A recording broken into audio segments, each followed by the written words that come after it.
everyone, it's me again.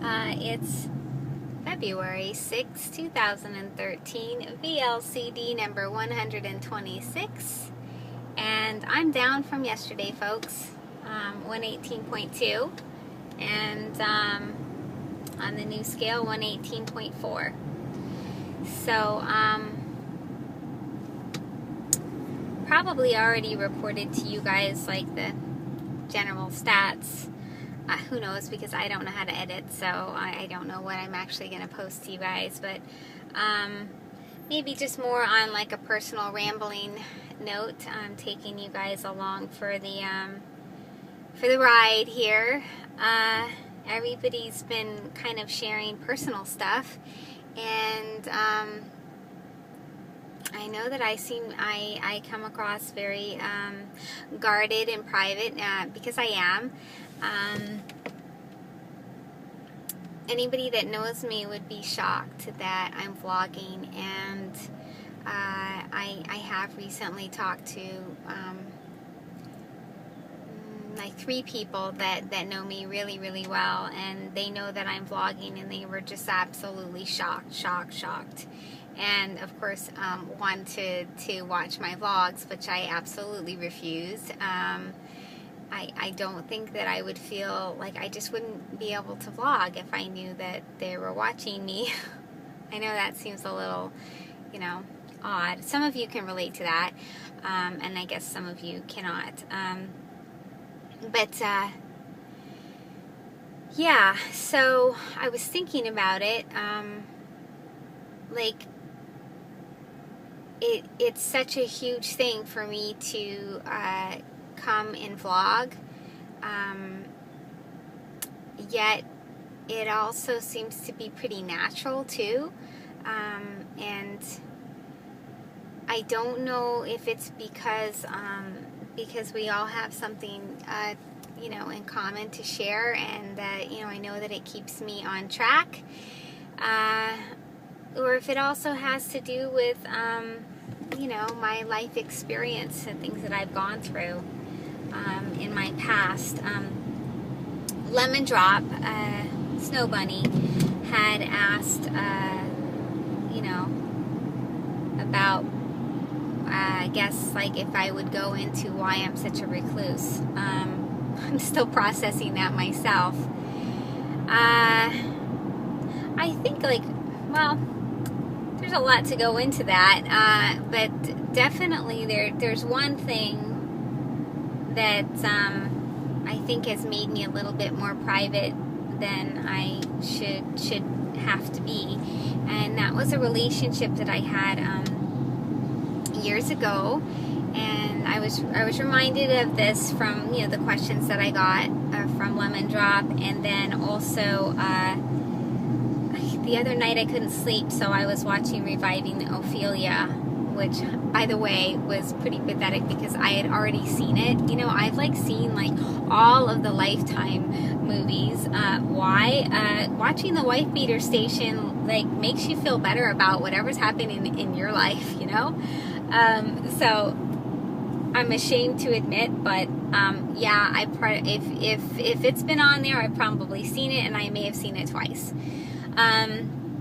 Anyways, I couldn't sleep, and I was watching it, and again, yes, I had already seen it before, but some of the questions that you guys were asking me, and then watching that, kind of, was making me think. I never really was in an abusive relationship. Well, yeah, I guess I kind of was, but I mean, not to the extent that I was, beat or anything like that, but mental, controlling, obsessive mental type of relationship. So, which I have to take responsibility for too, because I allowed it. So, that's me abusing myself. Anyways, I was thinking, my mind was reeling, and I was thinking, why, I wonder why it is that on one hand, I'm so private, and you wouldn't think that I would be somebody to vlog. I mean, I'm so bad that, like, I don't even like to fill out, like, my, you know, like, my email address and stuff when I go to a store and they ask you, you know, for your phone number and everything. When they ask me for my phone number, I always say 555-1212. However, I went to PetSmart the other day, and I tried to give them 555-1212, and this guy behind the counter got all smart with me and said, you know, lady, that's information. So I was like, yeah, so? Anyways, apparently the computer systems have gotten very high-tech, and they will no longer take my bogus phone number. Anyways, so I am so private, and it's a shocker that I vlog. But on the other hand, it also comes very natural to me. And, you know, I guess maybe that has to do with a few things. One, because maybe I do feel very close with you guys because we're sharing so many things in common. But there is that anonymity there as well. So it's like a, you know, it's a strange combination. And in addition to that, I talk to myself all the time. So it's pretty much like I'm talking to myself. Well, anyways, I'm kind of like losing my train of thought here, but it takes me back to this relationship that I was in, and we were living in sin, and he was very, very controlling, and, you know, there were times where I had clarity, and I knew that it was unhealthy, and I knew that it was dysfunctional, but then sometimes you question yourself too, when you're in the middle of a situation like that. You know, when I was isolated, he's part of the reason. I've always been very, very private and a hermit, but he did really, really isolate me quite a bit. And so I used to go to the gym like all the time, and I think one day it was like kind of snowy, and he was like, well, you know, are you going? And I was like, I was wondering, like, why is he so, like, interested in whether or not I'm going to the gym? And he had even had a thing, like, he wanted me to go to, like, an all-women's gym, like, you know, like he was afraid that I was gonna, like, see men at the gym or something. And anyways, so I don't know what happened, but I guess I dropped something in the car or whatever, and so while searching, I found a recording device in the car.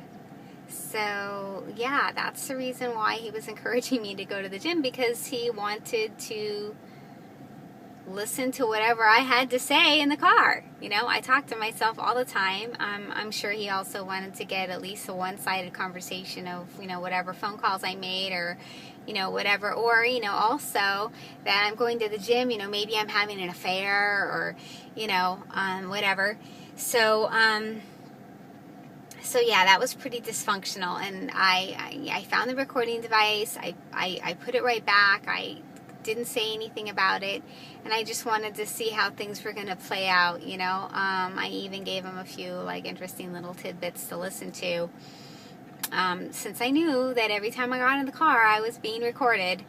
And, you know, he would have me followed quite often, and so that's one aspect of why I am a hermit, and I keep to myself, would be that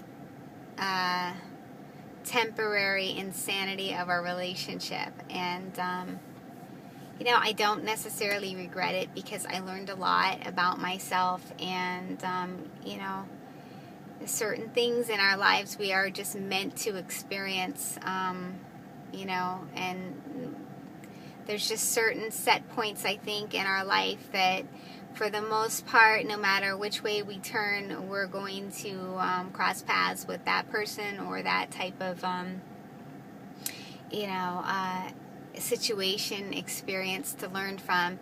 And I do believe that that was one of them. And So yeah, that's just a little personal dysfunctional tidbit from moi. I'm going to go and weigh on my lava and finish running errands. So I'm going to hush on up. Hushing up.